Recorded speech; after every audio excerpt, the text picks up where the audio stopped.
All right. Party people in the place to be, vandals, and everybody else lurking out there in the shadows. This is a brand new episode of How Did We Get Here? And tonight, man, we're doing a roundup. We're doing a crowdfunded review roundup of books that we've gotten recently, our rewards of, and that we've read, and we kind of we kind of want to put some respect on their name. You know what I mean? Ain't that right, Joe? Yep. Yeah, because we back quite a few Kickstarters, and sometimes we neglect to talk about them after we've backed them. We often have people on to talk about the Kickstarters as they're happening, but we never kind of revisit after actually getting them and reading them, and let once people kind of have the chance to read them and talk about them and stuff like that. So. Right, because usually when we have people on, it's always for their next shits. You know what I mean? We don't ever get to kind of follow up on, and that's kind of another thing that we're going to be doing in the near future. Because some of the hot flashes that we've talked about the first issues of, we're actually going to kind of go back and talk about the full series of those as well. Because some of them have been pure fire all the way through. So yeah, we kind of want to do some follow through on some of the shit we've brought up in the past. Yeah, like part twos or Cookie, what's up? What's up, Cookie? How you doing, homie? Hoping you're having a nice weekend. This is it's actually not too bad this Saturday. You know what I mean? Pretty good temperature all the way through. I can't complain, really. You know what I mean? Yeah, especially with nice cool breeze here as well. Yeah, not bad for a June 1st. You know what I mean? It's only going to get hotter though. You know what I mean? So I'm just saying I'm thankful for now. Yeah, for now. For now, we're good. Yeah, but it might change rather quickly, you know. But yeah, we got a grip of stuff to talk about. Like we have several books, like mostly kind of first issues of stuff. You know what I mean? But we got a couple graphic novels we're going to talk about. But before we kind of really get into the topics at hand, you have a check-in, Joe, right? Because you got a pretty cool delivery recently. I got a few things actually.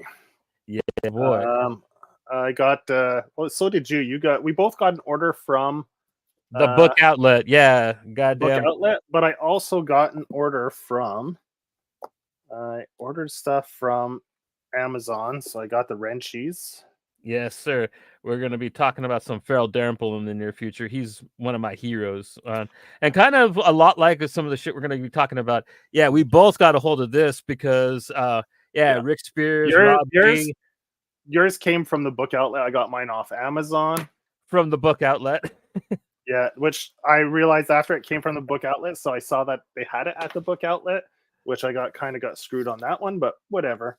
Captara by Chip Zdarsky. I think that's the first thing of his I read. I absolutely adore that book, so I can't wait for you to read that. I actually did one of my first videos that I spoke with my open mic was a Captara video, so we're probably going to be returning to that. I'd love to hear Joe's take on it.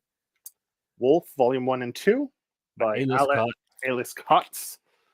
Captara I already talked about. I got this is one that you recommended. Joyama. Got that.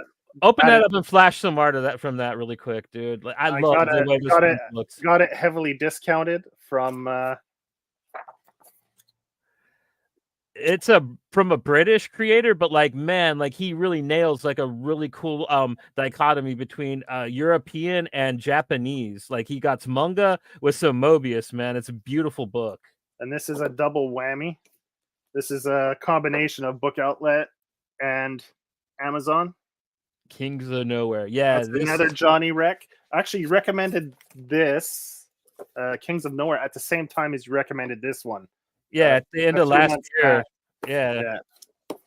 And I got this. Looks good. I went through it really quick. Oh hell yeah! The Miami Vice remix by Joe Casey and Jim Mahfood. Yeah. I mean, check it out. I mean, yeah, this is definitely my fucking style of book. I mean, yeah, it's insanity on paper, bro. Straight up. Look at that shit. The only thing that could make it better is if it was on matte finish paper on the inside, but whatever. Yeah, it's not IDW's jam. They kind of started the whole. Yeah, I got speaking of IDW, another Amazing Forest, which is a semi-anthology. You told me it's from one writer, but it's got a different artist. Yeah, right? It's got 20. The same writer, but 24 different art teams on it. Hey, Matt, what's going on, bro? How you doing? Matt King's in the house, writer creator of Tales to To Enlighten. enlighten. Yeah, my Yeah, food. My food. I need more food. There we go. Silver by Silver was Jonathan another. Frank. Yeah, this is something you posted on Instagram, and they had it on Book Outlet at a discount, so I grabbed it. Another Johnny Wreck was. I'm gonna call you Johnny Wreck from now on. Last Mortal. This Yeah, one man. looked cool. Yeah. It's a pretty cool little. Oh, it's in color. Yeah. Why yours isn't in color? No, mine's in black and white. Wow. Oh shit! I'll trade. You know I love my black and white. Well, I'm actually gonna have to get a. I am gonna have to get a copy of that. I was joking around because it's in full size and mine's a little hardcover too. So yeah, like we have the wrong versions, kind of. Like I have the little It's the same. hardcover. I hope it's the same story. Was there more? No, than it one? is. No, Okay. it looks about. It's about a 3-issue little. Yeah. It looks like that. I mean, is it written on the inside? Oh, that's a Boom book. That came out off Boom. Mine's an Image. That's insane. Oh, this one's Boom. It says Last Mortal issues 1 to 4. Wow, yours might be different, or maybe it is 4. Published by Boom Studios. It's a good one. You'll enjoy it. It's a fun little supernatural noir thing. Or they don't write Image in here at all, like single issues or anything. Yeah, the little hardcover I have is from Image, though. That's funny. Huh. Unless Image put it out and then Boom was like, let's release it as singles. And he just decided to go the creative team. How you doing, Anthony? And of course, I like myself some. I love Eric Larson, so this is his character, Super Patriot, and I love myself some Keith Giffen. Yeah, so, buddy. Yeah, that's some fun early Image stuff. Like on the Garth Ennis side of wacky and ultra violent. Yeah, so that's cool. What else? Oh, I got this, which I got duped. Kind of. I thought the interior art was the same as the cover artist, but it's not. Because look at that cover. Isn't that Brad, the artist on there? But the inside isn't. It's, well, not duped because the inside artist is Mike Norton. So it's good art. It's just it's good art. It's just not what I was. Not that indie art you were expecting. Yeah. Yeah, exactly. It doesn't have that kind of weird, it's more all red-esque. Yeah. Yeah, it's more of a superhero type art inside, a superhero book, which is fine. I'll still enjoy it, but I thought I was getting that, like you said, the more indie looking. Yeah, indie looking book. But it's fine, whatever. What else? Did I have anything else that came in? Oh yeah, I got this as well. I got this Berserker Deluxe Edition number 12. It was on sale. So I picked that up. I'm picking these up as they go on sale. I'm going to try to get the whole collection. Kentaro Mura, rest in peace, brother. Yeah, I don't think I'll be able to get them all on sale, but I'm doing my best to try to get them. Yeah, if you have to pay full price for a few to finish the collection, that's cool. But I mean, there's a ton. I wonder how long it is, because I think 14. There's 14 in total. 14 bad boys like this. Yeah. Okay, because I know that there's 46 regular Tokubon. So yeah. So there's 14. I've got 4 now, so I'm about a quarter of the way. Cool. Yeah. So we're going to be talking about some crowdfunded books, and that brings us to a topic at hand, a very important topic. Our buddy Goose, his book Boneheads, it's up. The pre-launch page is up and ready for your perusal. And I highly recommend backing it and getting ready to back it, because our boy has really written something that's fire, in my opinion. And I have the link for the pre-launch page in the description and in the chat. It's kind of cute.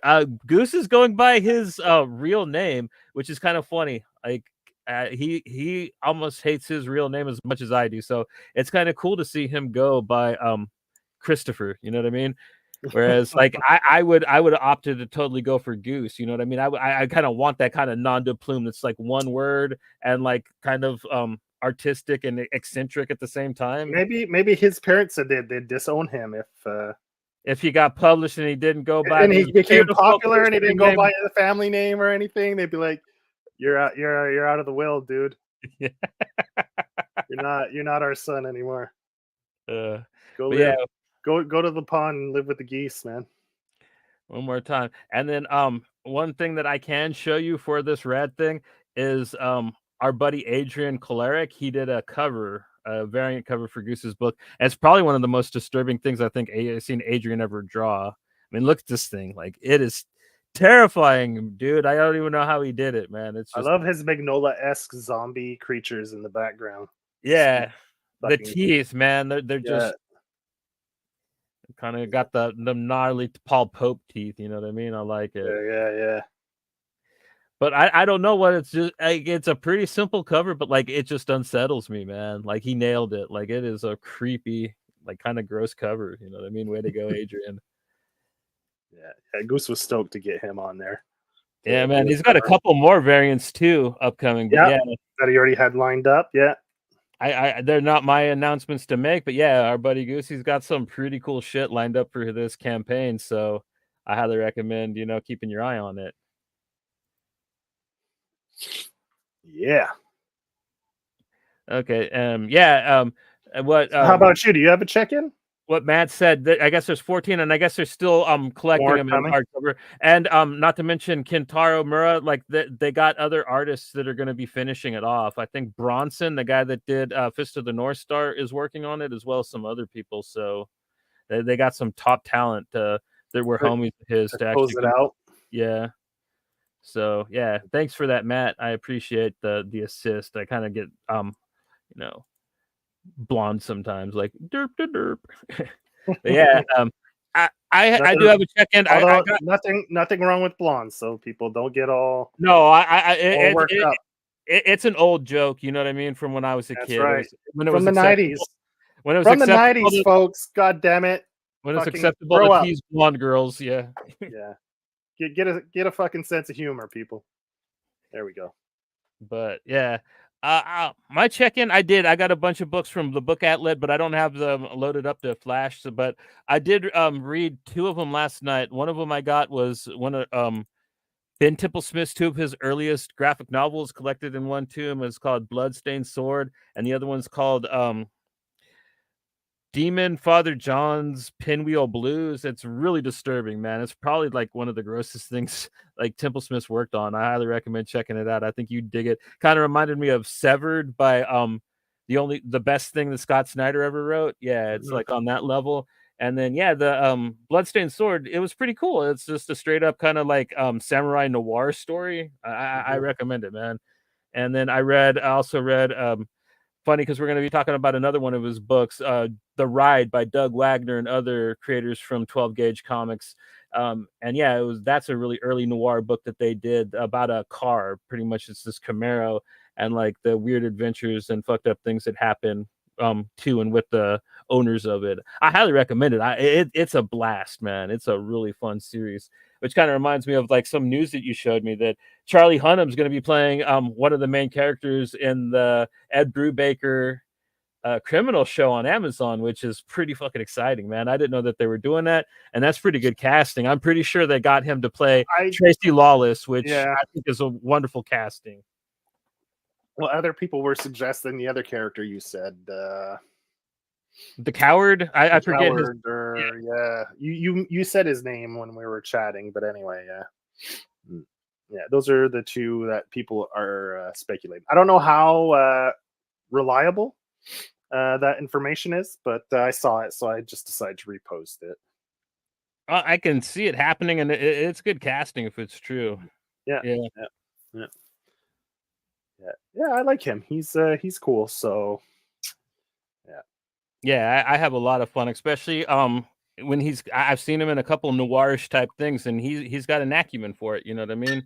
Like The Mhm. Gentleman. Like, of course, that's a Mhm. British noir, but I'm pretty sure he does American very well.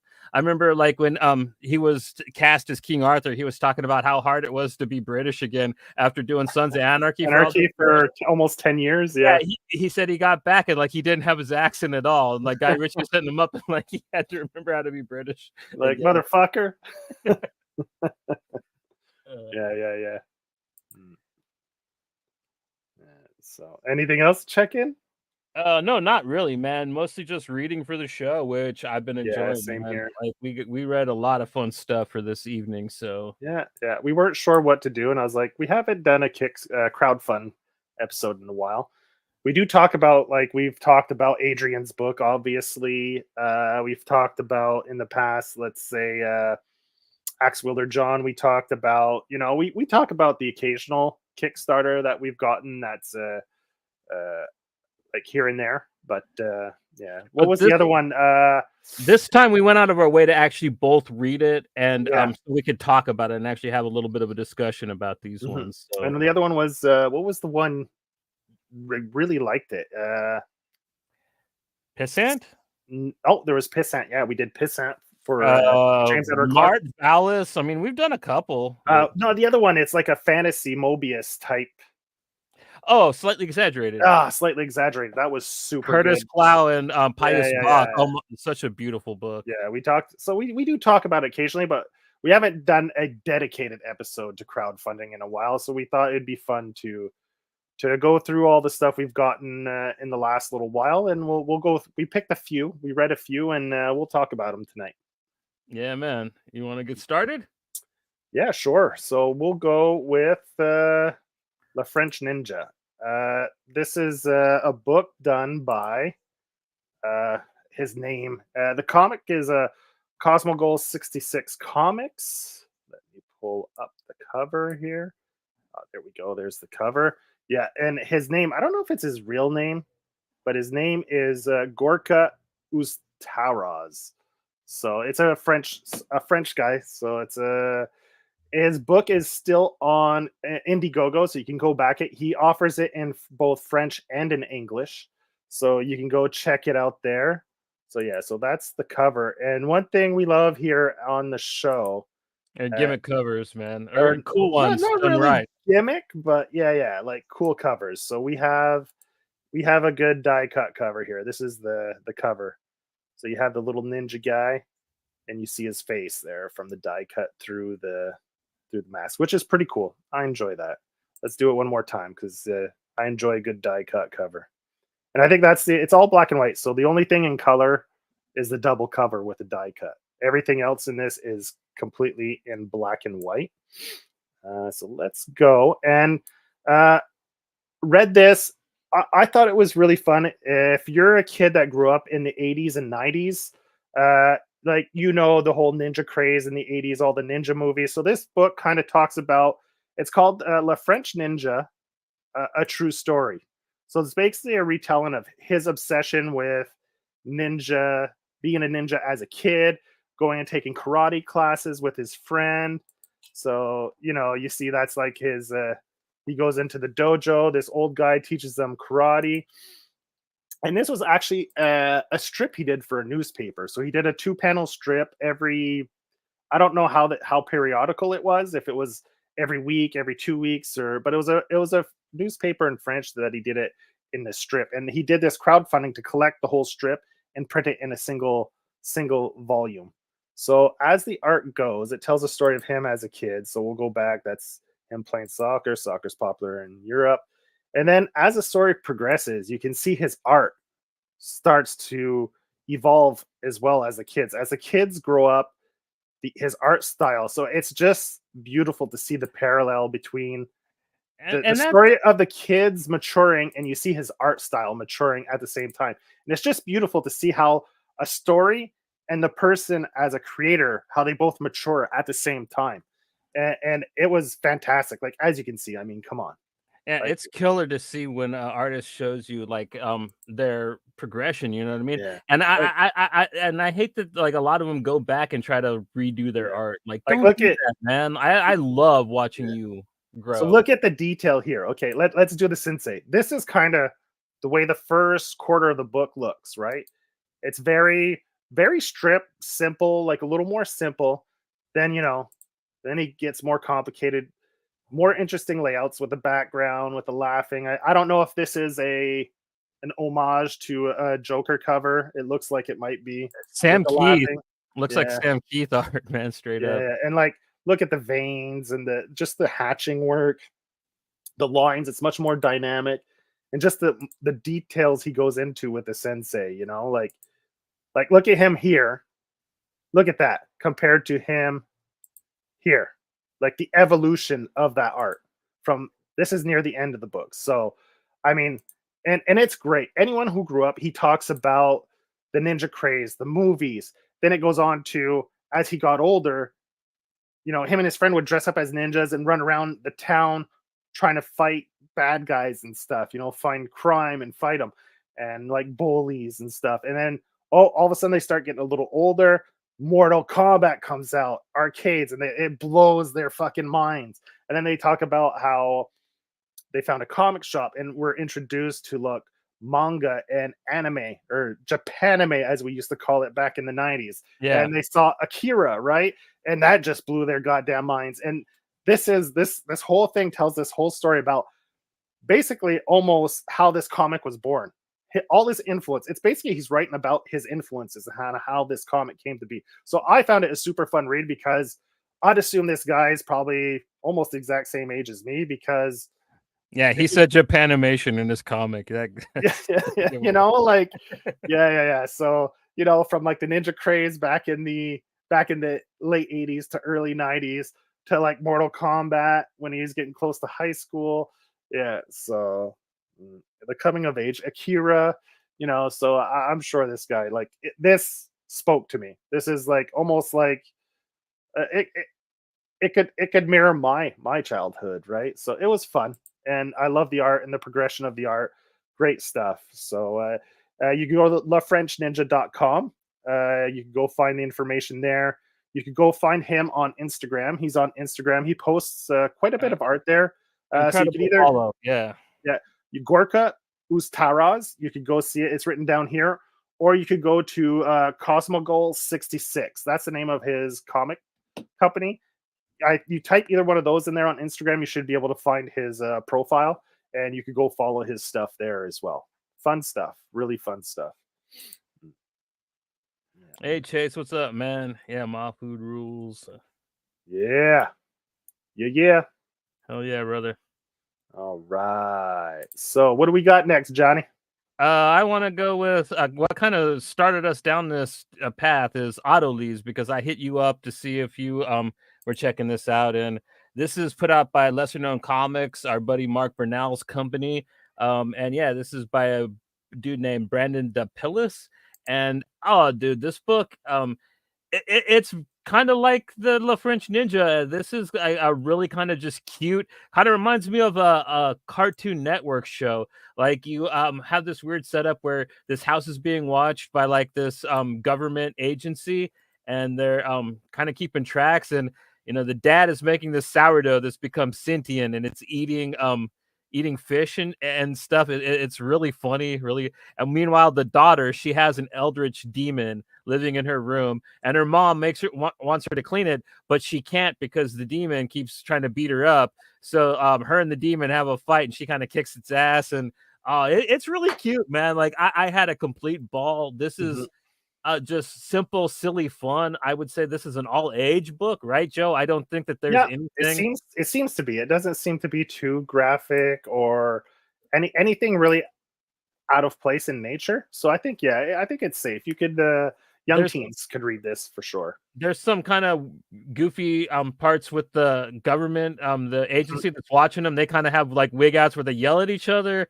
but that's kind of just funny banter. Like, and I don't think they even say anything besides like simple kind of cutlos. You know what I mean? Little kid cutlos. So yeah, I think that this is a book that like you could probably let a kid read and have a ball with yourself because like and this art is incredible. Like Joe flashed up the Richies earlier. I'm a huge fan of Farrell Dalrymple, and that's kind of what got me to really want to read this book. As I saw that cover, and I was just like, that kind of looks like Farrell. You know what I mean? And yeah, that's the demon and the little girl, and their kind of little surreal battle that they have. And yeah, that panel's actually kind of in the book, and I love the way that it's kind of done in the book better with the roar around in the background. Yeah, it's cool.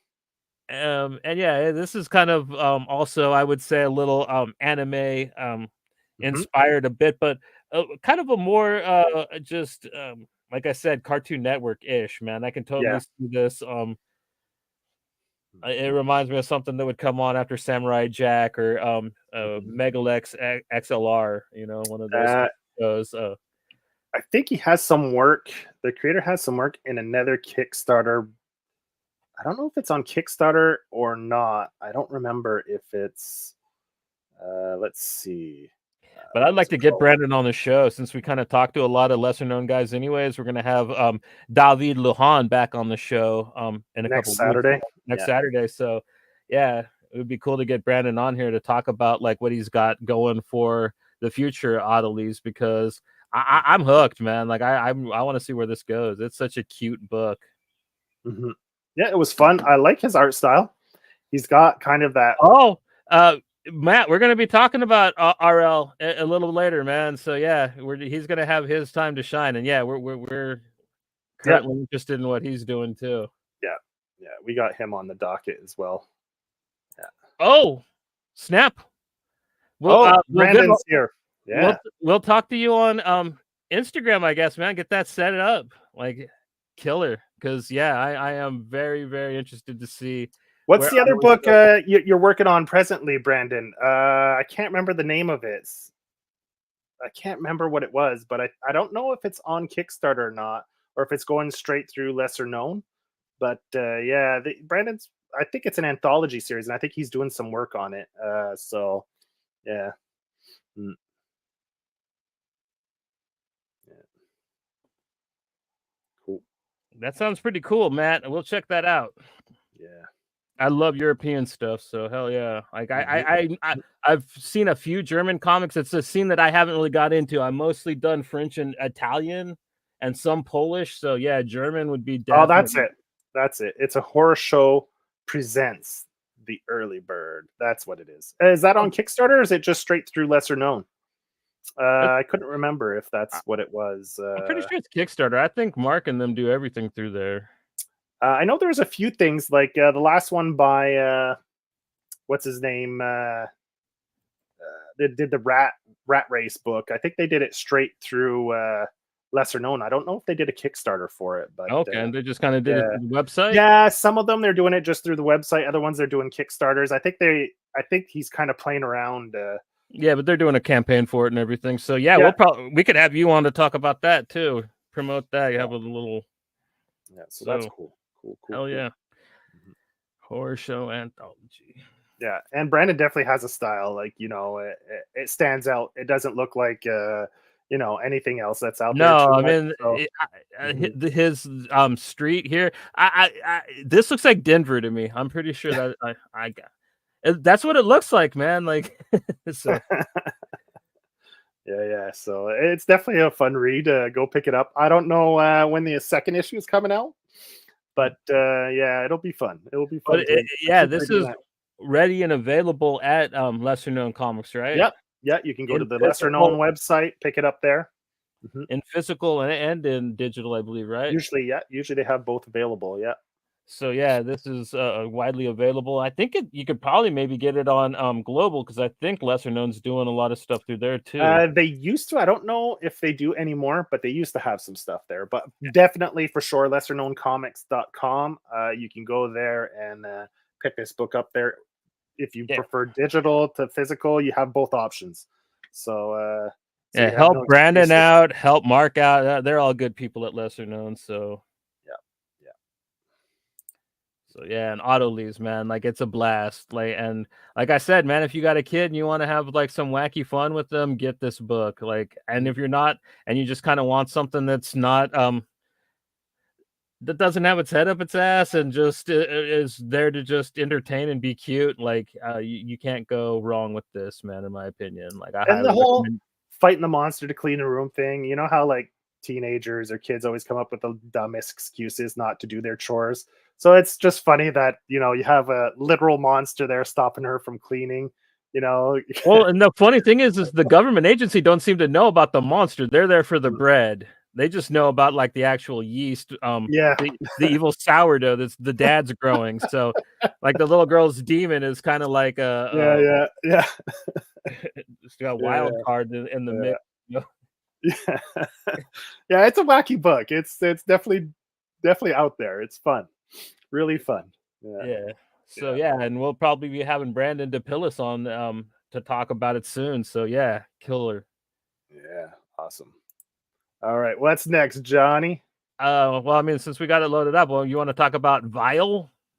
Vile. This is a Yes. beautiful book. This is going to be a sad book too, though. I can tell by Yeah. the setup, man. Like this is if you really wanted to see what it would be like if they did Blade Runner mixed with Requiem for a Dream, like you check this book out. But it's beautifully drawn, man. Yeah. Erwin Erwin Papa. Papa. Oh my god. Oh, look at that background. I mean, Black like and those, white. Black and white. You know I love my black and white books. So I mean, and I've been following Erwin on Instagram. So when I saw we're gonna have another project we're gonna be talking about later that Erwin Papa was the catalyst for. So when I saw this came out around close to the same time as the other one we're gonna talk about. And I was like, I gotta back this. I didn't know anything about it. Just the fact that Erwin was working on it, I was like, I gotta get it because I love this guy's art. He's a great follow on Instagram. Go follow him on Instagram. Yeah. as a Awesome stuff. person that struggled all my life to draw letters, you do not know how hard it is to draw letters. Looking at this guy doing his signs and the graffiti and everything, I am so jealous. Like, it's so beautiful, dude. Like, oh my God. Like, yeah, this book is just so incredible just to look at. Like, I'm glad that you recommended this and sent it to me because, like, just these panoramic cityscapes, and then like this creepy Eon Flux looking dude that he's sitting next to on the train. Like, oh, I love this world. And this story that they're setting up, it's just going to be so damn heartbreaking because the story about this is about Max, and Max is a junkie.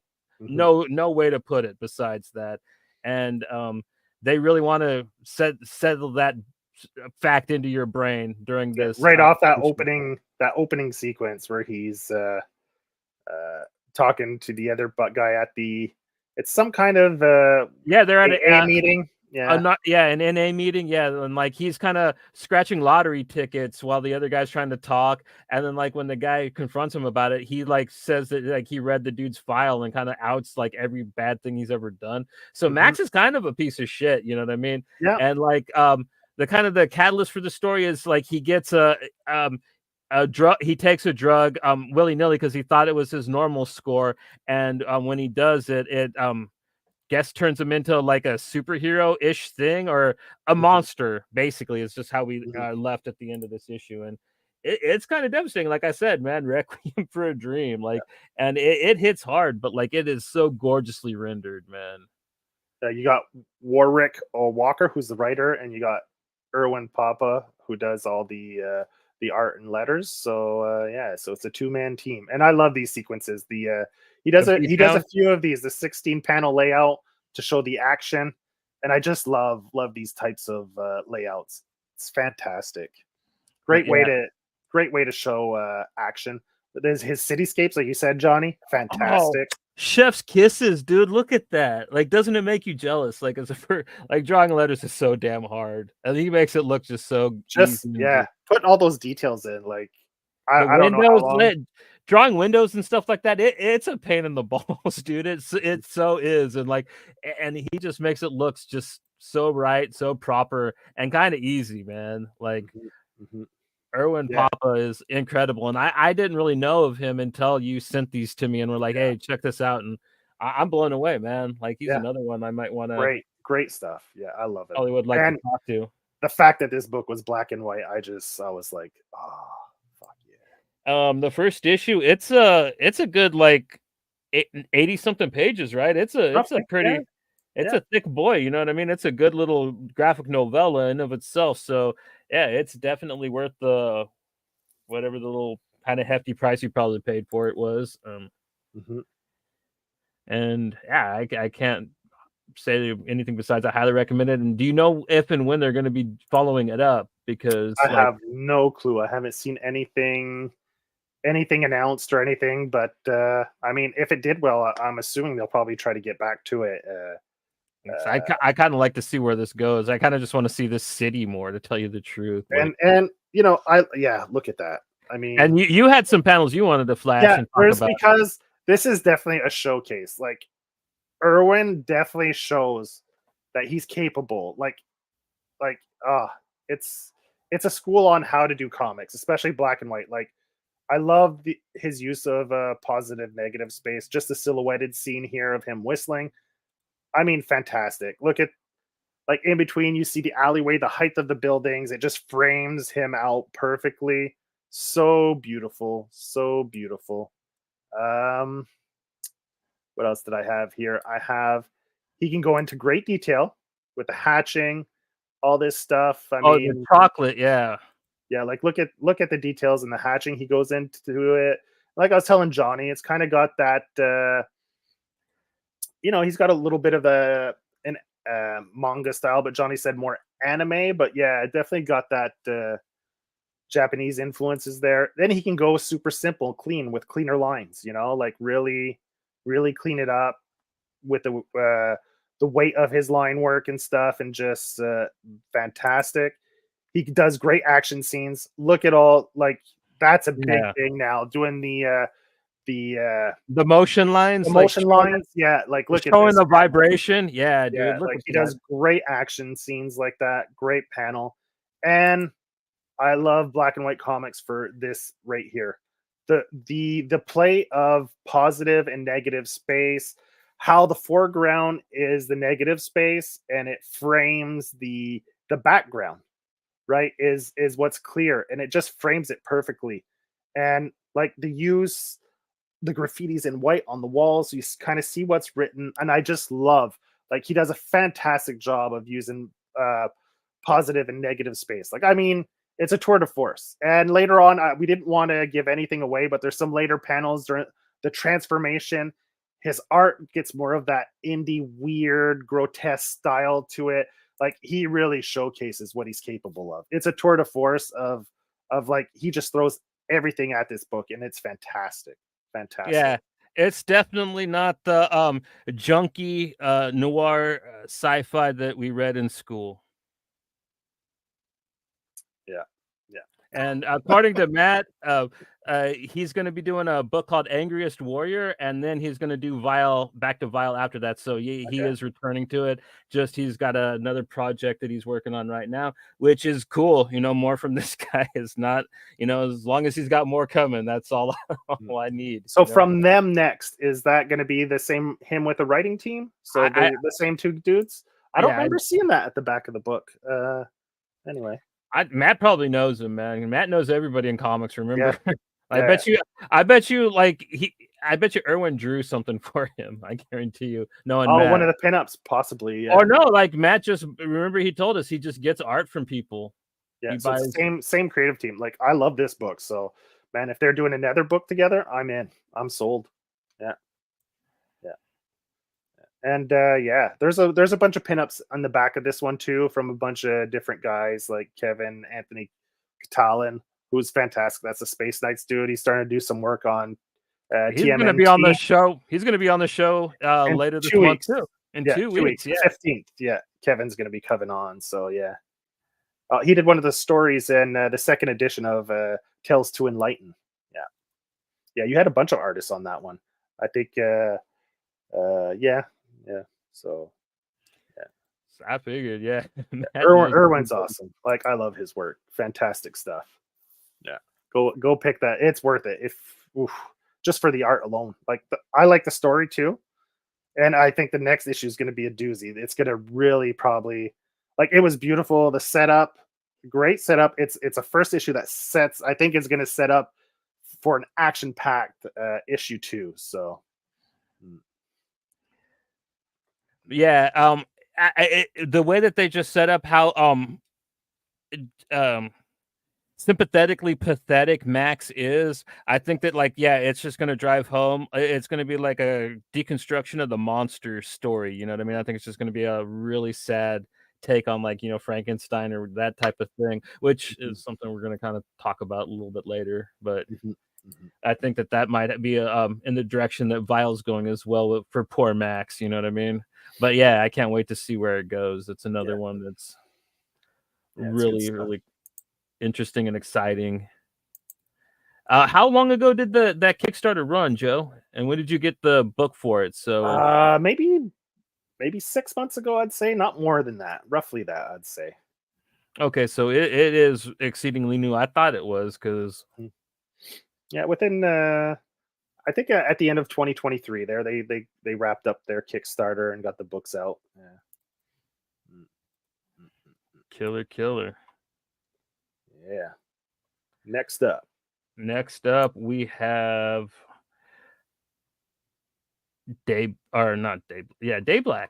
by a friend of the show, Keef Cross, and this is one of my favorite Kickstarters we've backed. This is probably the most I put into Kickstarter ever. I got the blood box for it, which is absolutely gorgeous. Got all 3 of the covers for this issue, which I love this Dark Phoenix homage that Keef did. Super cool. And with Mers and Bryce's mom, she is such a badass character. I love this issue. Like this, we finally get the really back lore of Merce, and we really get to meet his mom, and we get some validation because we talked to Keef after the show, and I asked him about the 2-headed lion and if it meant that him and his brother were conjoined twins. I didn't want to ask him on air and kind of do a spoiler and make him have to admit to a spoiler, but he did confirmed that to us off air, and it's kind of really cool to see that in this issue. And you get to see Mers and Bryce's dad, and why they're both, one's a psycho and one's kind of a more compassionate guy, but I wouldn't say Mers is kind of a psycho too, you know what I mean? Yeah, they both have their problems, right? Abandoned by their mother, and they have issues, abandonment issues. But Keef, he goes hard in this book, man. He's not afraid to say what he means, and this book kind of broaches some it's topics that would get under some people's skin. Not me though, but if you're there's some topics that are broached, and like I said, it's some pretty brave storytelling too. I think the way that he portrays the mother, she is such a badass, man, and I'm excited to see where they go, because I thought it was going to be kind of like the normal thing where the rest of my family's evil, and I thought Merce was going to have to fight them, but it almost kind of looks like they're teaming up, which I'm there for. You know what I mean? You get the sneaking suspicion that that's probably what it's going to be. And the art, man. Some of Keef's most horrific stuff, man. The stuff that happens to the mom and why she is kind of the way she is. He definitely made her very sympathetic, and I'm on her side in the book, no matter where Merce lands. You know what I mean? Yeah. And we're talking about the evolution of an artist. Yeah, an artist. You see now, he's applying textures to his art now too. Yeah, he's gotten way more brave with what he does. Yeah, definitely. He's stepped it up to another notch, right? His art. I love his style, and he's just added elements to it to really elevate the art to another level, which is he's created his own style of surrealism too. I love all these different versions of death that I've seen in comic book form, and this gas mask with the sword with the light bulb on it version that he's come up with. I'm here for it, man. I love Keef's style, and I can't wait to see where this book goes, man. It's gonna be pretty brutal, because we got some Jamaican vampires that are gonna be showing up in the next issue. We got he's got a bunch of merch too, t-shirts for the comic, all kinds of stuff. So if you go to dayblackcomic.com, you can go pick up the book, and he's got a bunch of t-shirts and some other stuff. Speaking of which, I'm wearing my DayBlack shirt right now that I got with the blood box. It's a really rad shirt of Merce smoking a joint. Really cool, gray. It's a very nice shirt too. It's a Geldon, nice crew top, very cozy. Yeah, he's got some cool t-shirt designs. So go to dayblackcomic.com, and you can go check out all the different t-shirts and other merchandise he has on his site. This design is actually on a t-shirt, which is really rad. Bryce is such a great character too. This is Merce's psycho brother. He really enjoys killing. Really cool character. I like Bryce. Yeah, and Keef was a super fun guy, super chill, super laid back. Yeah, we'll have to. He had some pretty big things happening when he came on. He was working on a comic with Tyra Banks, and that's Banks. Yeah, that's taking off. I saw him talking about that on Instagram, actually with her. So So he's got some. He's working on some interesting stuff. Yeah. So happy for him that it seems to be working out pretty good. Yeah, plus he said that he's there's an adaptation in the works. I think he kind of told that us in confidence, so I'm not sure if I really should really be talking about that, but I think he did tell us that there was an adaptation in the works kind of for For DayBlack as the well. DayBlack, yeah. And I think he said it was going to be a hybrid of live action and animation, which sounds cool. That's cool. It's definitely another book that stands out. As soon as I saw it, I like getting. There's a lot of books that look the same, so I really gravitate towards these books that really have their own visual style. Maybe an interesting, like a different story that maybe no one else is telling. And this is definitely a very, very different take on the whole vampire lore, which is really cool. So if you're into vampires, but this is totally a different kind of take. And I know a lot of people are digging the whole Interview with a Vampire series. So this definitely tackles a lot of like this story takes place in the 19th century. This issue in particular ties for people that are fans of that show. It definitely leans into that because there's the French artist guy that's actually Merce's dad, and exactly, and the evil plantation owner that's like kind of a fetishist for women of color. They kind of really make him creepy about it too. You know what I mean? Like, So man, if you're fans of that, then you'll probably dig this DayBlack. So go to dayblackcomic.com and he has what is it? That's the third installment. Yeah, this is the beginning of the third arc, pretty much. So the third and final arc, I'll put from what he told us. So then he's gonna move on to his mermaid. I can't remember what it was. He explained it. It was a weird concept. It's actually the comic that Mers reads in the book. Yeah, it's he's like a walrus warrior guy. It sounded awesome. Like it's a weird, another one of his weird takes on mythology, some kind of So it's good stuff. I liked it. So next up we have the Tales of the Frog Knight, which I love this kind of stuff right here, man. I didn't see this when it was on Kickstarter. Otherwise, I'd have probably backed this too because I am so here for this type of thing. Like, this is like me and Joe were talking about it off air, and this is basically like if Mike Mignola did an homage to Usagi Yojimbo, because you got this really cute, really adorable frog character, but this book is just so brutal. Like they literally murk each other, like the cute little animals, and like this first story arc, the Frog Knight, he goes back to his village and there's just like bodies hanging and stuff. Like it's pretty radical, man, and I love that kind of stuff, man. Like my favorite comic book ever is Usagi Yojimbo. So, and this artist also does like what Joe was talking about with the Vile guy, the negative space work. Like, oh man, it's gorgeous. I mean, kind of a little more on that Frank Miller side of things here, but it works, man, and it looks just so good. It's just really such a classy look. If you can do it right, like it just looks so classy, man. Great stuff. And this one, man, I can really see this getting picked up and put out by like either Oni or IDW specifically, because this would fit in because it's definitely, like we were saying, older teen stuff, because it's not super gory or super devastating, but it's but there's some deaths, and the fighting gets pretty intense. Like, this is the second story arc where he kind of finds his wounded enemy, like after they've fucked each other up on battle, and like their little talk that they have while the dude's dying. It's kind of grim, but like it's really kind of cool to see tackled with like such cute little anamorphic creatures. Like it's some berserk type shit, but like it's adorable. And man, the art is fantastic in this. I love it. And some of these panels are just so gorgeous. That's a beautiful panel, and this is a perfect example how I complain about coloring a lot in books, and this is a perfect example of what I love about coloring. He gets it. Like, he doesn't try to use overwork it and brash colors. That's it. Like this one, look at this. You got the foreground, which is blotted out dark in that second panel.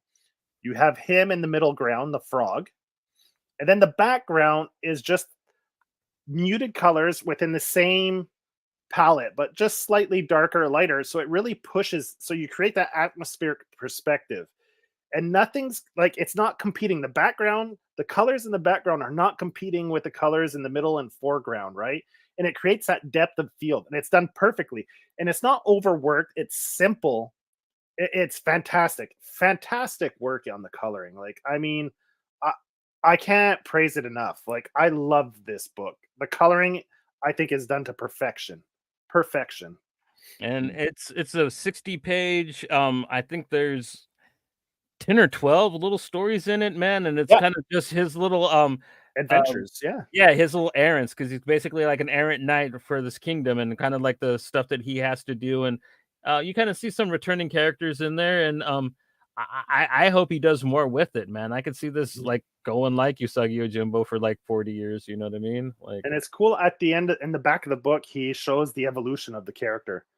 The character was much more, less, like here he's short. The original design, he was taller, slimmer, more more frog adult. looking. Yeah, more Yeah, kind of. more, yeah, like pulled out. And he went with a shorter, kind of compact, kind of made it more kid oriented, like kind of gave it more of a younger appeal to it. Where the other one was a little more whimsical in nature than like YA. You know, it was cool to see like how they came about and did the design and yeah. And he's very critical of his own work. Like his last page is the page he hates the most. Every time he draws something, it's like he's never happy with it. Like I don't know, man. I've seen his stuff posted on socials, and he's like, When I see people as talented as him say shit like that, I just think they're fishing for compliments, man. Because he yeah, does that European clean line, fucking clean line. yeah, Like, oh, dude, yeah, like, it's I, great stuff. so yeah, I'm not biting it, man. You are the shit, dog, and like, yeah, Oh, and like this one, like you said, you showed this one earlier. Like that is beautiful. yeah, Like that the is, sky, the way the sky's done, the contrast, and just look at the way how simple the coloring is. The shadow is in the purple, and the light from the stars, you get that blue hue on him, and how it just cuts straight across. The walls in the shade, so it's got that same hue of purple, gray. You know, it's fantastic. It's not overworked. It's not overdone. It's super simple, but super effective. And he has like just a slightly smaller tone to show you like the shapes of things. Like you see his badge has that other little tone to it. I mean, great yeah. work. Fantastic work. What would be blue in regular coloring? Yeah, it's usually blue and white, but like, yeah, there it's kind of, yeah, they're both Really cool. blue. Really Yeah, cool stuff. Like and like like he could have gone with more saturated colors. It's not, it's how he applies his colors, right? He could have gone with brighter colors, but kept the same idea where, you know, he doesn't overwork it. He doesn't overcomplicate the coloring. He keeps it simple. So yeah, it works perfectly. It works great. yeah. I'm really glad that you pointed this out to me because like I'm kind of devastated I missed this. Like, I would love to have a. I'm gonna see if he's still selling these. You know, Well, I'm gonna see if I could get a physical copy of I this. heard about this through Nick EPHK. He did a variant cover for it, He's and so cool, man. he posted about it. So I was like, oh, cool. So I went and checked the Kickstarter. I was like, yeah, this looks pretty cool. I like the style. It looks fun, and yeah, great stuff. I think there's maybe 3 or 4 different variant covers. People did pinups for it. Really cool stuff. He's gonna be coming back on the show too, man. Nick, he's Probably gonna August-ish, is what he's maybe. saying. Yeah, he is kind of saying the later the better because he kind of has something cool he wants to show us, but it's not quite ready yet. So He's hell got yeah, something cooking. can't wait to see it, man. So yeah. But yeah, Frog Knight, man. If you see this in the wild or you have a chance to check this out, man, jump on it. So yeah. It is rad. So you got Digby Baker Podzinski's co-writ it with Armin Bodner, and Armin is the one who does the art. And they have a bunch of people who did the flat colors and stuff like that to help out with the coloring to get the book done. But I mean, there's a lot of names there, so I didn't put them up. But yeah, he does some work on some other stuff. So if you go check out his socials, just go look up Armin Bodner, and you should be able to find him on socials. And you could, I think he has a link tree where you could go find all his stuff. So yeah, yeah. So if you're looking for more work from him, you could go check his socials. I know he's on Instagram, and I think he's on a new site that just started up, Kara. Yeah. So yeah, you can. Yeah, from what I He's understand, definitely like, on Kara. yeah, and we should be promoting everybody's car from now on. That's kind of the place to be, from what I understand. Yeah, it's We don't want to over promote it because I guess that it's kind of like Hive at the moment. They don't have ample server space, so like they don't want too many people on there just yet. But like if you can start trying to make the idea to move over there, because Instagram's going to be letting people scrape their shit for AI. So yeah, so a lot of the artists are leaving Instagram. There's a bit of an exodus, like, yeah. You fucked up, Zuck. Yeah. I'm with it. Yeah, I already have my accounts opened up on Kara, so yeah. EPHK is over there already. Yeah, he's kind of the one that pointed it out to us, and like, yeah. Well, I saw, what's his name, Andrew McLean. Is that his name? Yeah, the Apocalyptic Girl. Yeah, he's the one who posted it first. Then Ian Laurie was over there, and I was like, oh shit! All right. Ian was like, yeah, I'm gonna go try it out. I love that old guy, man. Hell yeah. So Ian's over there as well. EPHK, a bunch of people. Slowly throughout the day, I saw more and more people. Troy Nixie showed up all of a sudden today, like a mass exodus over to Kara today from all the artists over on Instagram. It's crazy. And some cool prestigious people, man. Troy Nixie, man. Yeah, Troy Nixie's over on there now too. Yeah. Everyone's gonna give it a go. They're gonna give it a try. See if they can make it. I don't know. It might turn into Hive, where they just can't support the demand, and it'll just. Well, Hive's finally there, but nobody's there for it now because it took too long for them. Yeah, that's it. That's what I'm worried about Kara. But I think because I don't know if they made a promise not to do any AI stuff. So I think maybe a lot of the artists are going to give it a chance and be patient with it. So that's the impression I get. And they seem to be very. Well, hell, if they want to go back to DeviantArt, I'm with that too. You know what I mean? Like whatever site, like it's cool. Like, and they seem to be really appreciative. Like the people that are started that site, they're like, listen, we know the site's a little slow and stuff because there's a huge influx of people coming in. We're working on it to try to get the better, like more server space and bandwidth, and so they're hard at work. They appreciate all the new traffic coming in. But like they said, they're a small team right now because it was, it's not, they're not big like Instagram or Twitter and stuff, but they're trying to work. They're working really hard to try to get the infrastructure in there properly so it can support all the people. It was a little slow, but as the day went, I saw it was getting a little better. Yeah. So. Hell yeah. Yeah. All right. What's up next, John? Next up, like Matt King was talking about a little earlier, man, we got some RL Black with Ethos, Heroes Lost #1 from Vantage Comics. And like this cover just makes me so nostalgic. Like when I was a kid, like my first Marvel comics that I ever got had this kind of heading, looked exactly like this book. So like I'm a sucker for this particular look, and his inside color, like it harkens to an era because like this covers from like the early 80s or the mid 80s, I'd say, but like his art inside and the coloring is like 70s, man. It's straight up like Tomb of Dracula, or I forget the actual Marvel Frankenstein book. Like it's got that like really, and love it. Like I felt like instantly. Like we're not the biggest fan of coloring a lot of the times, but like RL Black gets it, man. This fucking book is just beautiful. It's simple. He keeps it simple to the like. That's the thing. Don't overwork your colors.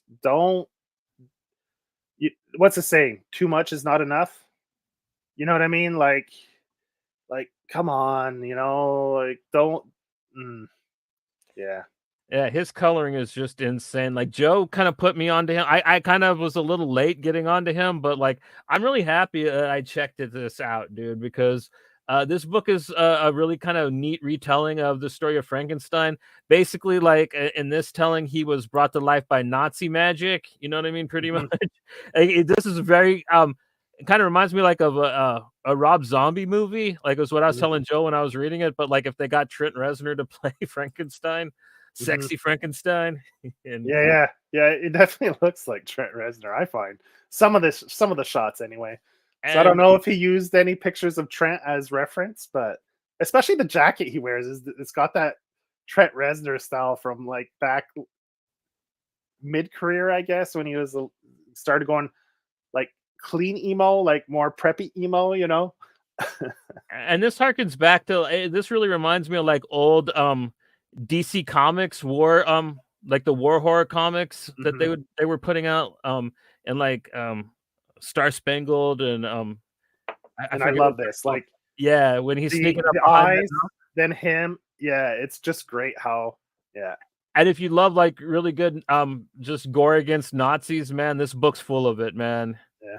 Like back and forth. I mean, like it's really fun, man. It harkens Mhm. back to a classic era of comics. I think he really put out something that really feels like it's from a different time. And if you didn't know any better, you'd swear you were reading a comic book from Weird War. Exactly. Thank you, Matt. Yeah. Mhm. With man, what was the zombie soldier guy's name? Like I actually had the DC Essential book of that. Mm. Like good fun stuff. But yeah. Like Haunted Tank was another one, but like this one's a little more yeah, not quite Yeah. as Great stuff. And he has another Kickstarter running right now. WIF the wrestling book. yeah, It's that's issue 2. So and I think you in the add-ons you can go pick up all like this book, all his other work he's put out a couple of art books as well. I backed one of his art books. Great stuff. And all his it's all in this style, like this throwback style. Love it. Like I mean, look at that. How could you not love that? yeah, Great stuff. and just yeah, the use of the tone, you know what I mean, with Mhm. the heat from the guns. I mean, it just looks so beautiful. It looks so Mhm. classic. Like honestly, like I'm saying, he studied those magazines. I bet you while he was working on this, he just had like the Tomb of Dracula omnibus next to him or something, you Mhm. know, like or And actual like issues and like it's got this kind of really art house piece in the middle like I mhm. love like that this piece is parts from kind of very David Cronenbergy like melting dreams scenario like Yeah, oh they're just really neat parts floating. like all the way through the book like yeah. And his art's just gotten better. Like if you go follow him on Instagram, RL Black. He posted a few things for his new wrestling book. Oh my god, there's like a gorilla with robotic parts in his head. It's good stuff. Like he's visually beyond reproach, and his storytelling's pretty solid too. So you put the two together, and you have a great book, man. He definitely knows how to tell one of those old classic monster tales in a fun Mhm. way, you know what I Yeah, mean. I like a retelling in, but not modern. Like just an alternate kind of story, but in that time. You know how people like to take monster stories and set them in modern times, but this is set like back in the day. World War You II, know, yeah, well yeah, like World War II. Well, I mean, it's definitely later than. yeah, he's kind of doing a TED talk in the '60s, talking Yeah, about yeah. like what happened to him, like where he kind of looks more like Dean Martin here. Hmm. Hmm. He looked like Trent Reznor when he was younger, and then he grew up to look like Dino Martin. He's just like, hey, Yeah, boo boo boo boo boo, I'm just yeah. a Frankenstein monster, baby.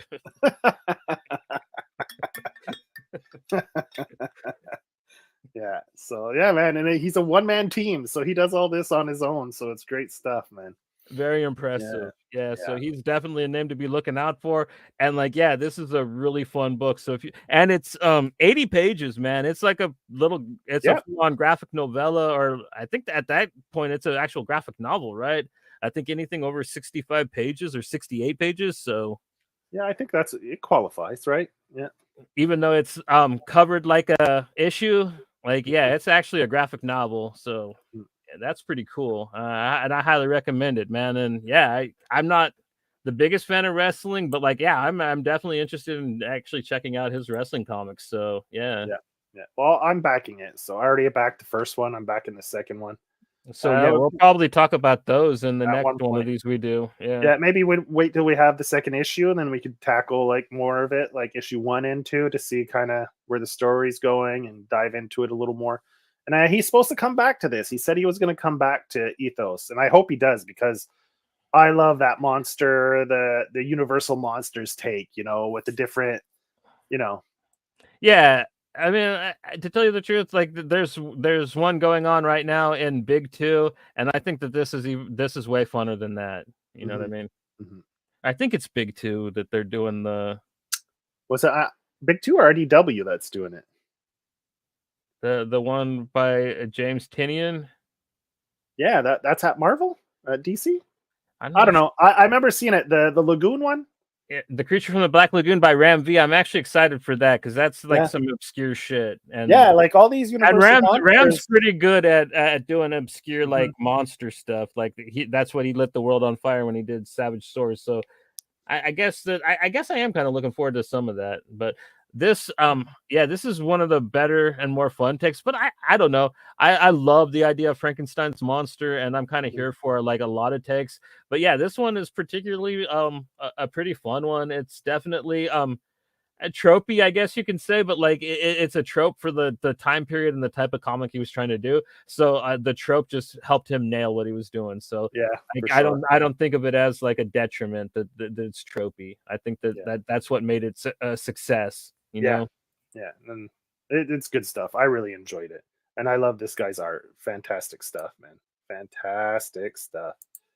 What's this? RL said he hoped to finish Ethos #2 by the end of the year. Yeah, Ooh. hope so, man. That'd be awesome. He's pretty consistent with his Kickstarters. He usually has one running pretty shortly after. He doesn't have much downtime, so he's pretty prolific with his getting stuff out there, man. I must say, he bangs it out.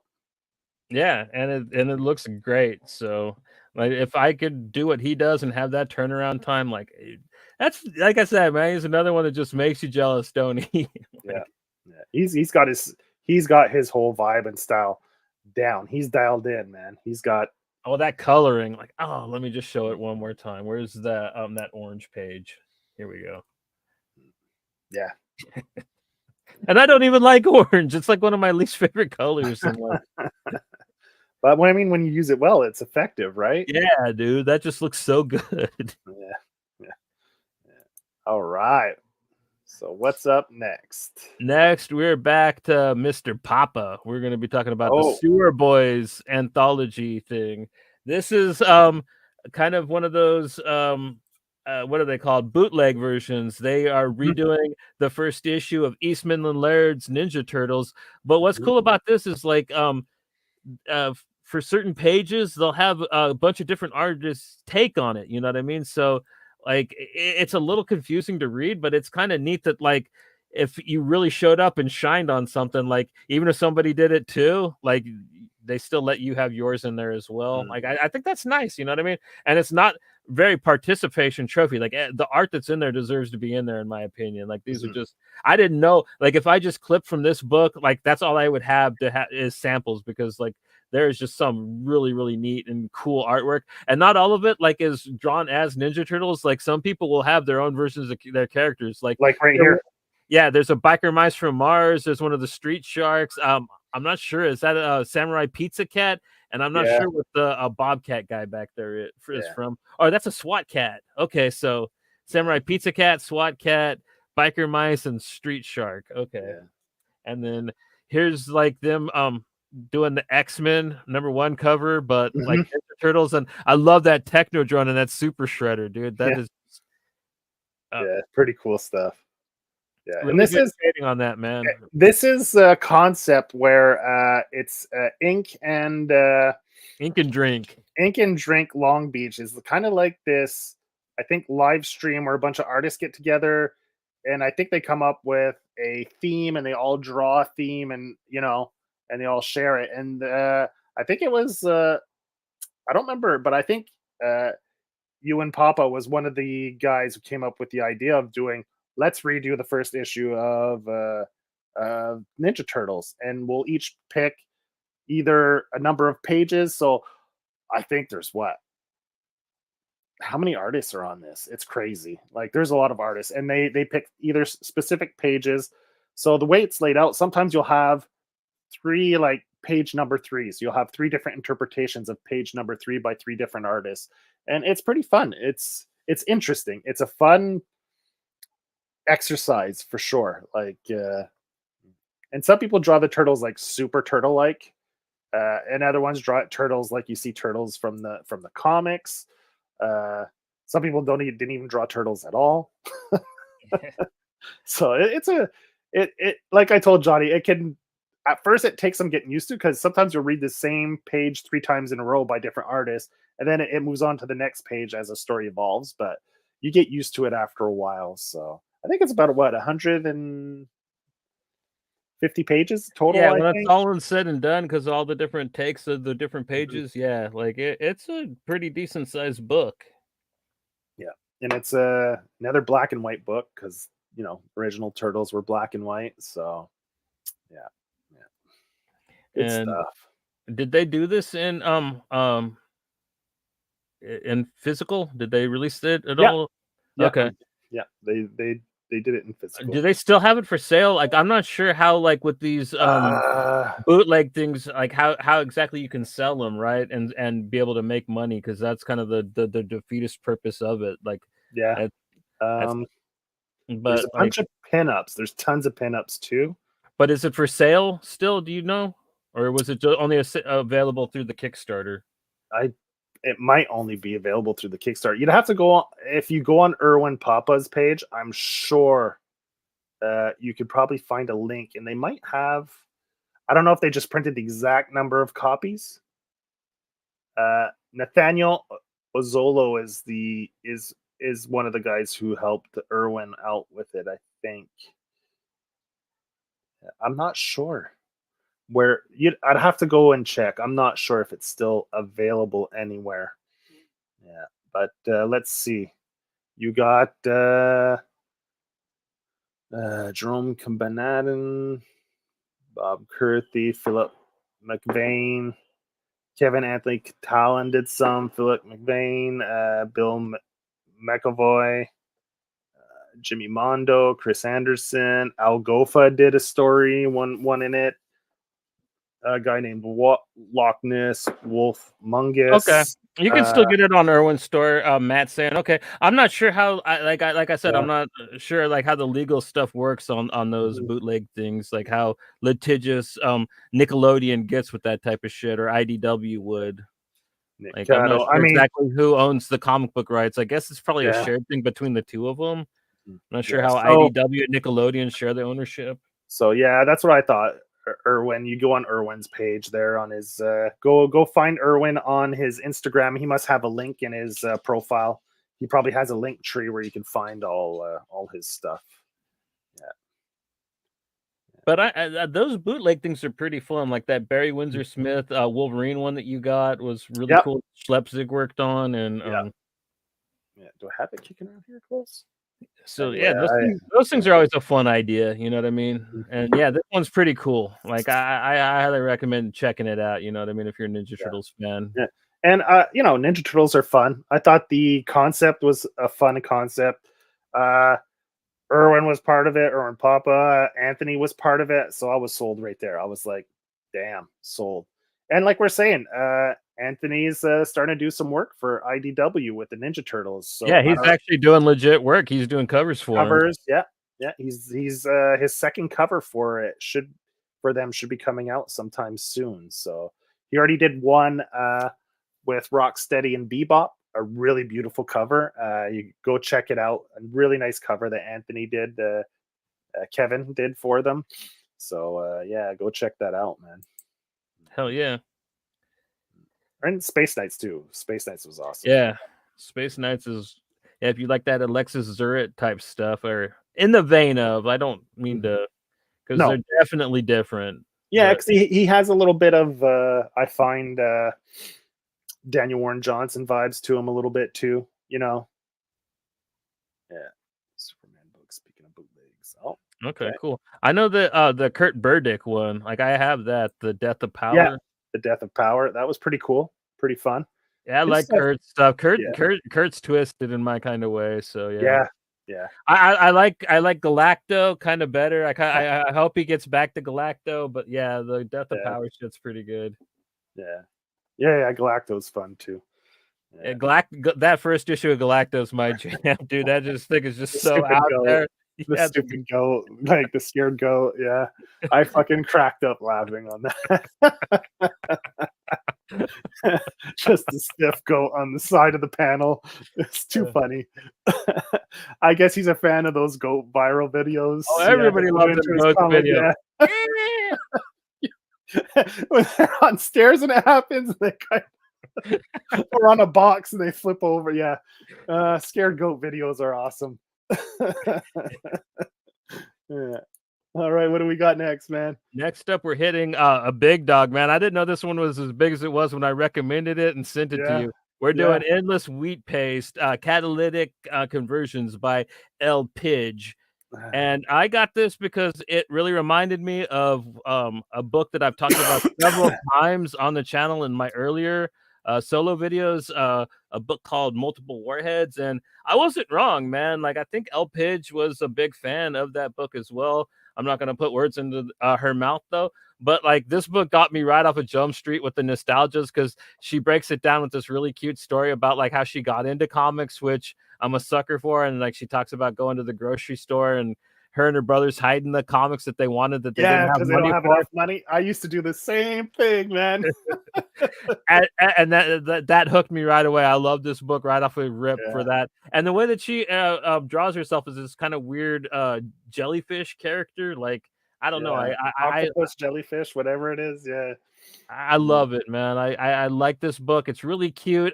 It's kind of a bunch of vignettes kind of about a group of friends and for the most part, and like they live in this fantastical sci-fi world, but like the first story is actually kind of a lot like Vile. It's a really sad story about a drug user and kind of how Mhm. he burns himself Addiction. up Mhm. in front of his friends, you know what I mean? And the metaphor is very well played. I think He's burnt Pidge, out. Yeah, yeah.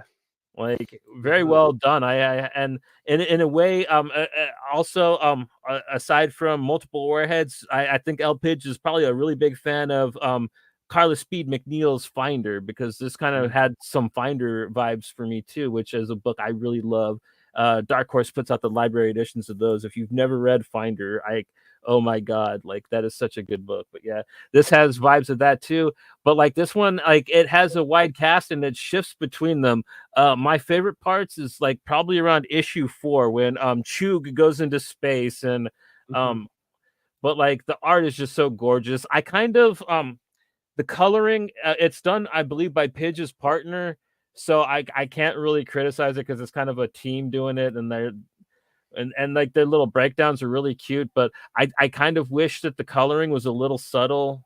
That's kind of Yeah. my only, but I love this book. Like, I think it's really fun writing, and I think the art is just wild and loose and what it's supposed to be, and the characters are just fun. But I kind of wish that the coloring is a little too bold for some of the artistic choices, in my opinion. Mhm. And yeah, that's kind of my only Only shit criticism. pick. Yeah, Yeah.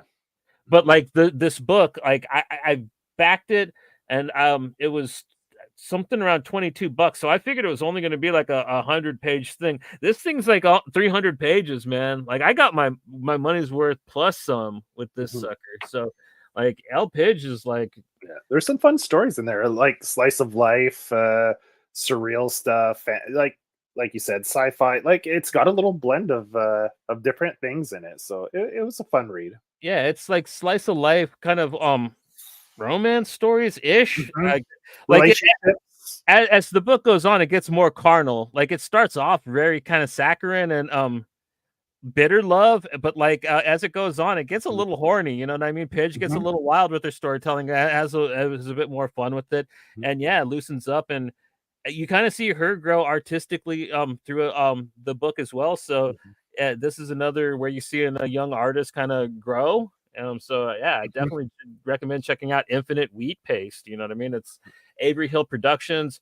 Chase Hudson does the coloring on it. I don't mean to spit on your game, buddy, but like little subtlety, the boldness. I don't know. I might be wrong. It just Or from it my could be because of the sci-fi, like space stuff. Maybe they were like, let's go crazy, yeah. like with the space settings and stuff like that. So I mean, that's fine. I mean, it doesn't take away from the book. I mean, No, I absolutely Yeah. love it, and I think that the coloring choices are valid. You know what I mean? I Mhm. just think that like some of the saturation maybe turn it down a Yeah. little bit. You know what I Yeah. mean? Is kind of And my like way to say. maybe an overuse of textures here and there too, with mixed in with the color, Yeah, but I mean, little small gripes, like you said. I mean, but maybe Chase is probably just learning to color at the same time too. So I don't yeah, know.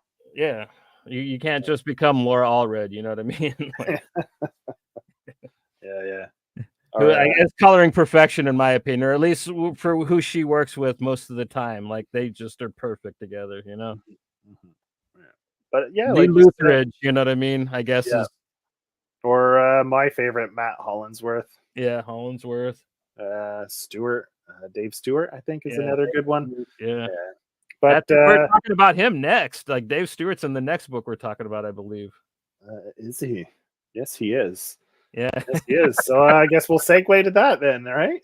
Yeah, this is the last book we're being like, and man, like damn, like he was already my favorite writer last year. I didn't read this Yeah. book until recently, but like, oh my god, this was Yeah, just because I another cakewalk in for him because this book is just beautiful. I don't know why Image didn't want to publish this alongside his 12 gauge comics because like this is a TV show pilot, a very good TV show pilot. Like I would watch this show weekly. I love this character. I love his group of friends.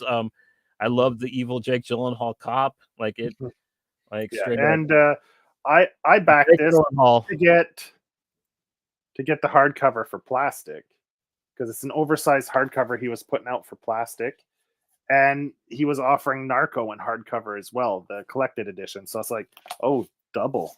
I was like, I'm gonna get my money's worth for shipping, so I ordered both.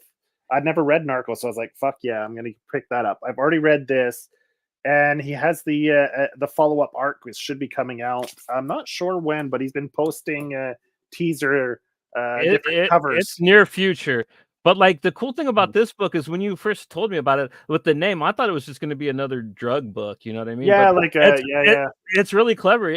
That's his nickname because he's a narcoleptic. Plus, he's got a Mhm. condition that when he gets too excited, he passes out. So like And it's double trouble because he's already like prone to fall asleep. So I love the beginning of the book. His little interaction with the with the possum, possum, yeah, which that sold me. you're my spirit animal, buddy. Like Yeah.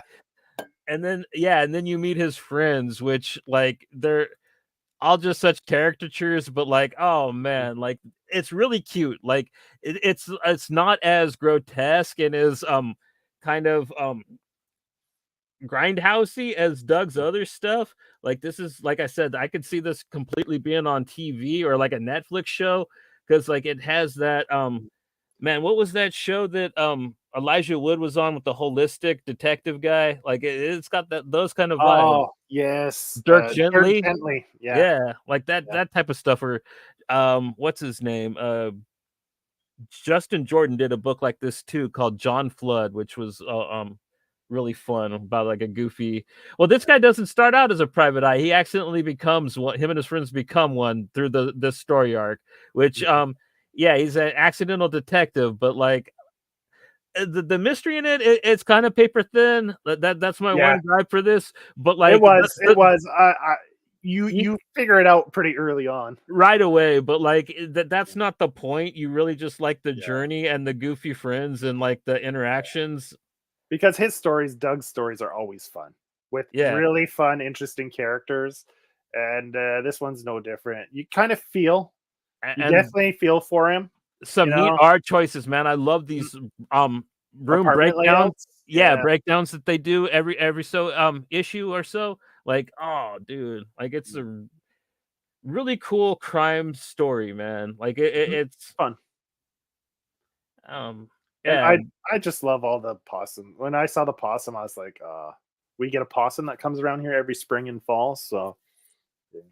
And I like the love interest, you know what I mean? I like that they didn't try to make her like too smoking hot or anything. Like I just thought it was just a good, cute book, you know what I mean? Mhm. But there is some emotional way too. There's parts of this that got me downright sad. So like Yeah. Doug really throws around his writing weight in this. He really shows Mhm. his range. Like Mhm. he's a talented guy. I'm surprised I didn't learn about him earlier because he's been in the game a while, and I feel really bad that I didn't know about him until Plastic. But like, man, like Plastic's such a good book too. And that yeah, was my first. That was the first thing I ever read of his. You recommended it to me. I was like, oh yeah, yeah, you're like, I know this type of stuff you like now, and you're like, I know you're gonna love Plastic. And when I read that, as soon as I knew you were a dirty bastard, I knew you weren't gonna have a problem with the type of humor in it. You know what I mean? That's kind of like that's with recommending comics like that and like Sunstone. You got to really know people's mentality. You know what I mean? You can't just be like, hey, you want to read this story about a guy and his fuck doll? Yeah, the sensibilities. Yeah, exactly. Yeah. It's not for everyone, but man, if you dig that kind of humor, it delivers big time. And Narco is kind of more like his full family, you know what I mean? Like I said, I could totally see this on like a network as like a totally cool sitcom-y a teen show, you know what I mean? And like I'd watch it, man. I like these kids, man. And they're not teens, they're done high school, right? So yeah, they're young adults. They're 22, I'd say. Yeah, 20s. They still have sleepovers and and order ice cream, which is really cute and funny. I don't know if that's a millennial thing or what, but anyway. And then like his weird test that he does to see if like how far he can push himself before he passes out, like him on the treadmill with the football helmet and stuff. Like, yeah, he's a goofball, but like, yeah, really fun character. I could very easily see this in live action. Like this would be such a easy TV show and a good one, a winner in my opinion. So it was an easy sell for me to back this one. Yeah, I mean, like I was kind of excited because it was one of his books, anyways. But like, since it was kind of a quiet one that like he kind of published himself and everything, I didn't. I don't know what I expected, but like it exceeded what I was going into it with. You know what I mean? Image puts out most of his stuff, right? So yeah, or Dark Horse did Click Click Boom though, right? Was that Boom or Dark Horse? I don't remember. Yeah, I don't think that one was Image though. Yeah, no, I think it was not. It was not Image. I could go look it up real quick. I think you're right. I think that was Boom. Click.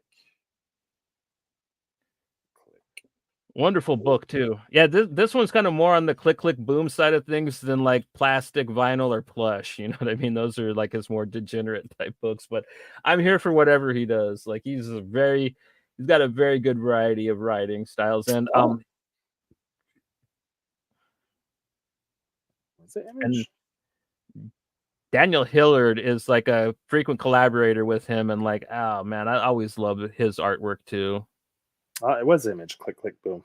Was it really? Okay. Yeah, it's Image. Yeah, it was through Image as well. So like most of his work he puts out on Image. For some reason, I don't. Maybe because he had a different artist on it, so he just like. I think it's one of the rare books he doesn't work with Daniel Hilliard. So because like that's pretty much that, right? Daniel Hilliard and Doug Wagner are pretty much the creative team where most of his work comes out with that guy, and he does great work. I mean.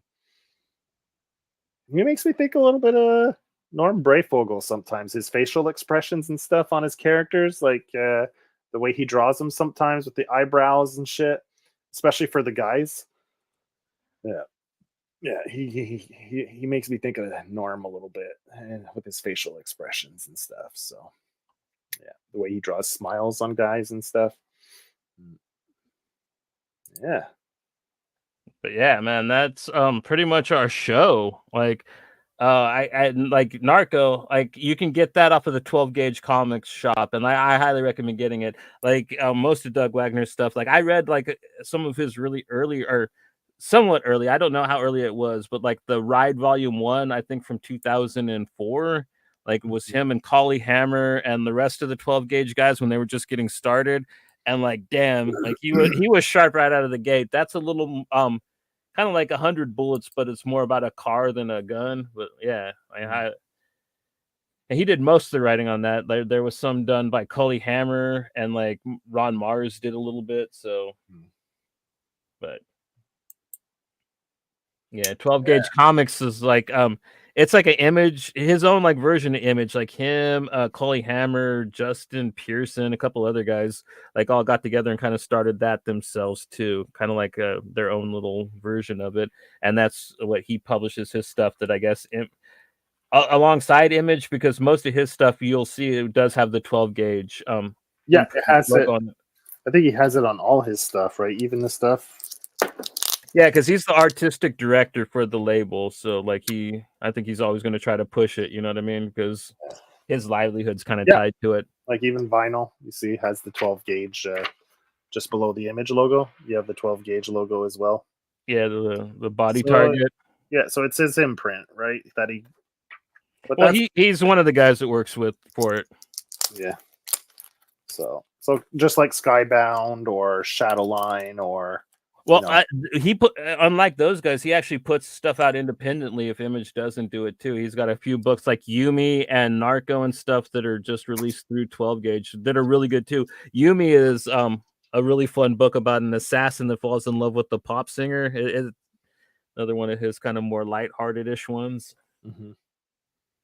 I guess Image is just interested in his degenerate stuff. They're not like, you're doing lighthearted, Doug. We're not interested, bro. Yeah, I mean, yeah, I can understand why. I can't. He's really good at doing cute books, man. Like, well, I mean, one book I was really on the fence about. One of his was the Plush. But man, did I love that book. Oh, did I love that book. It was so much fun. Yeah, that's probably my favorite of that universe. As much as I love Plastic, I think I like Plush a little better, man. It was really fun. The characters were really out there, really weird. And the gore was great, man. Like, yeah, it was. It got pretty bloody, like really bloody. Mm-hmm. Yeah. Oh, someone's shooting off some fireworks. Are you sure? That might be a gun. No, we don't have those problems here. Okay, I hear that's definitely fireworks. No, there's a couple of them going off. But yeah, that's our show, man. I really hope you guys learned about some new books or got to talk, have some fun talking about books you liked too. And if you guys got any recommendations, I mean, throw them in the chat, throw them in the comments, man. We're down to look at whatever and check out whatever. Yeah, we're gonna be setting up something with Brandon. That's gangster that happened tonight because kind of something I wanted to set up anyway. So cool. So our next episode. Next episode, we got Joseph. We got Tuesday. We have Darcy Van Polgeest is coming on June 4th. That's going to be a 4 p.m. Eastern start time, so 1 Pacific Standard Time. He's going to be coming on to talk to us about, definitely talk to us about Precious Metal, the follow-up to Little Bird. Probably talk about Little Bird as well. So yeah, man, that's what we've got cooking for Tuesday. Hell yeah. And yeah, that the summer's just getting heated up, man. We got more actually, like, we forgot the one of our shout outs. I mean, you didn't do a thumbnail yet, but you wanna we were just talking about his blog. Well, I don't think he's going to be on next Saturday, but like the last book we were talking about, Doug Wagner is going to be. Doug Wagner, yeah, the 29th. He's going to be on the 29th. Yeah, so that would be a Saturday, I believe, right? My calendar's downstairs. Yeah, so he'll be on the 29th. He'll be joining us. I believe that's Saturday night at 8 p.m. East. So that'll be we'll have Doug Wagner. So that's awesome, man. Joe's been a busy boy, man, and like we got more announcements to come. The summer's just getting heated up, so hell yeah. But until next time, until we are talking to Darcy Van Polgeest, this is How Did We Get Here, man, and we'll check you guys later. Take it easy, y'all.